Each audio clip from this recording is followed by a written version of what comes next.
Hello and welcome to Mr. Ridley's GCSE Engineering, and this is number 1, and this is joining materials.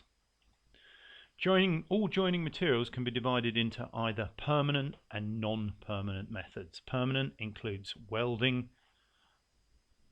brazing and adhesives. Non-permanent includes nuts, bolts and screws. So first of all we're going to look at permanent, and the first permanent joining method we're looking at is soldering. Solder uses a low point melting metal called solder and an electrically heated tool called a soldering iron. Some people get those confused. To make a joint using a soldering iron, we first of all need a soldering iron, and we put the soldering iron, the tip of the soldering iron needs to touch the track that we want to solder onto. This is the leg of the component, and then the soldering iron touches the track, not the leg of the component. There's the point of contact.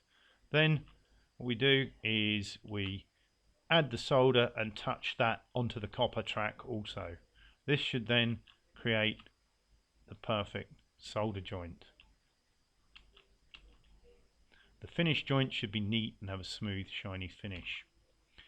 The next one we're looking at, permanent joining, is brazing. This is sometimes called hard soldering, as it uses brazing rods which melt at 800 degrees. Brazing uses brass filler metal which bonds to steel and makes a strong joint. It uses a gas torch and can be done in school.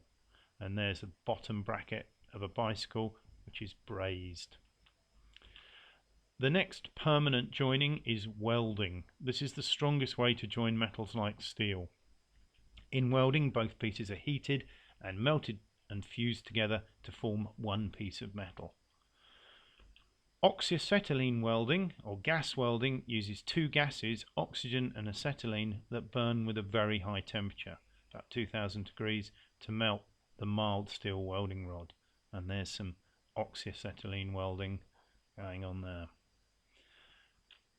Gas welding uses a very hot flame and it melts the steel rod. It creates a whirlpool here of molten metal, and the rod is fed in manually. It's quite a high skill operation, is oxy-acetylene welding.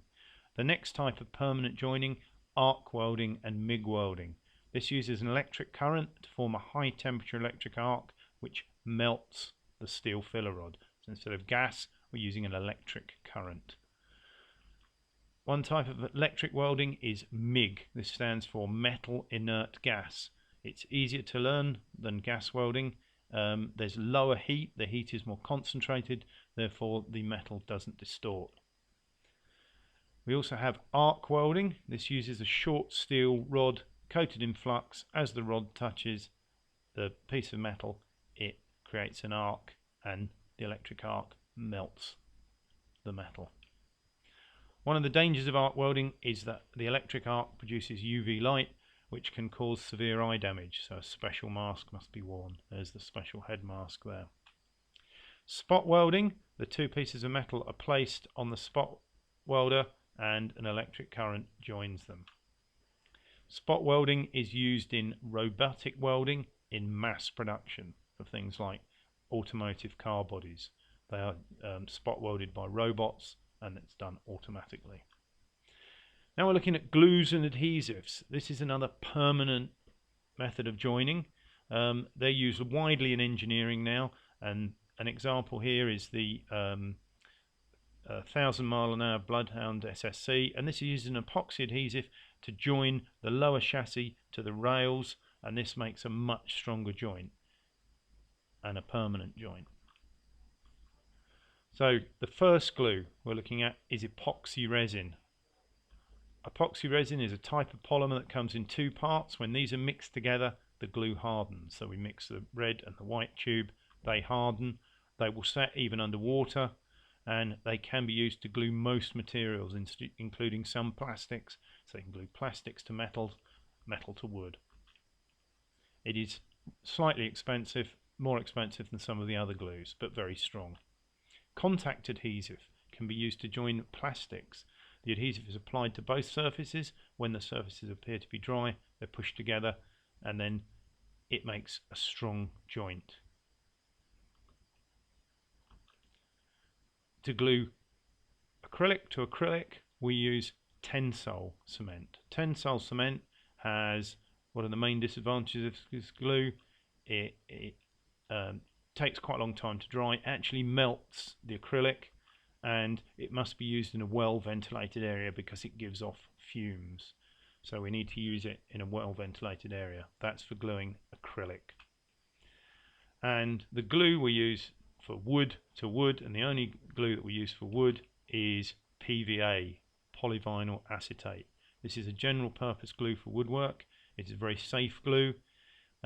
It's not 100% waterproof, and you need to clamp it, so the work needs to be clamped together and left to dry, preferably for about 24 hours. So here's the four glues that we look at: Tensol, Epoxy Resin, Contact Adhesive and PVA. They're the four you need to know for permanent joining. Next we're looking at set screws and bolts. So set screws and bolts are available with a number of different heads and different, obviously, tools to fasten them. These are temporary fixings.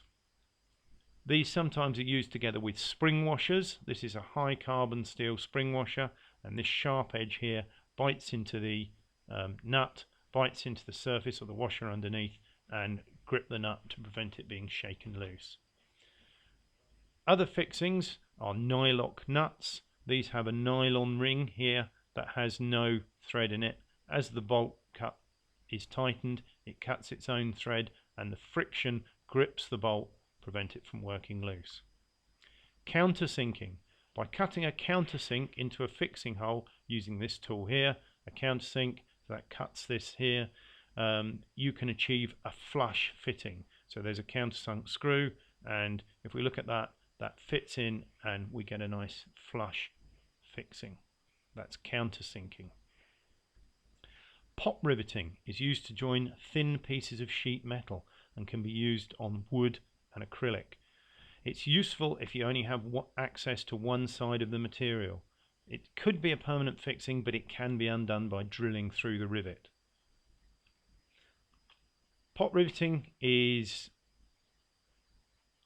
done using this tool here. There's the pot rivet, and the stages in pot riveting are: we drill a hole through the metal, push the rivet through. Look, we only need access to this side, and we use this rivet tool. This pulls the rivet up and grips the two thin sheets of metal together. So pot riveting is used for thin sheet metal. And there's just another animation of pot riveting. Now the next one, we're looking at thread cutting. It is possible to cut threads in mild steel and non-ferrous metal using taps and dies. These are taps and dies.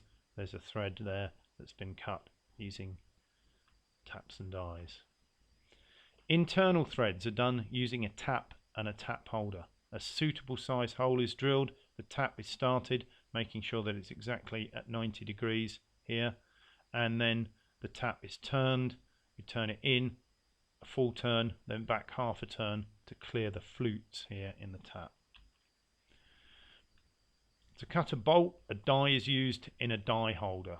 So there again, this shows a die holder and a die to cut an external thread. Now it's time for some questions. So question number 1, name this common temporary fixing. Of course, this is a nut and bolt. Nuts and bolts are used to join metals. Spring washers are added to stop them shaking loose.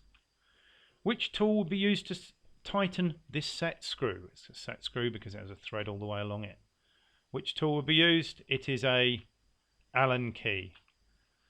An Allen key is used to tighten this set screw. Allen screws are used in cars because the fixing can be made lighter with a hollow head.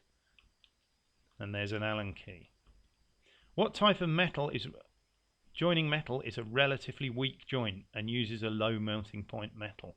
So which type of metal joining uses a low melting point metal? It is soft soldering. There's soft soldering. Soft soldering refers to the process of joining metals and uses a low melting point metal solder to join the two pieces of metal. That is soft soldering. used in electronic circuits.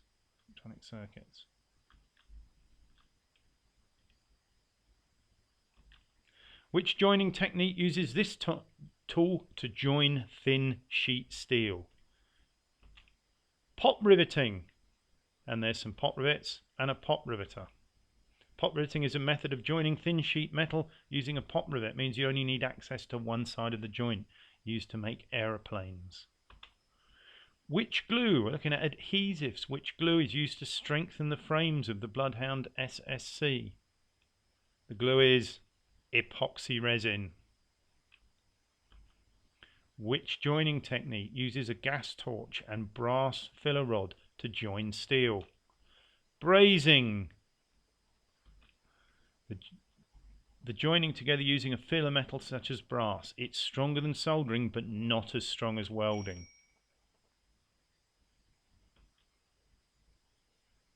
This is used to make bicycle frames. Which technique was used to form this car? What makes this technique so strong? It is welding. This is done by melting the workpieces and adding a steel filler rod to join a weld pull. That becomes a very strong joint. The metal uses steel to join steel. Name a type of welding that uses electricity to create a very strong joint. It is arc welding. Arc welding using electric current to generate heat and fuse two pieces of steel together.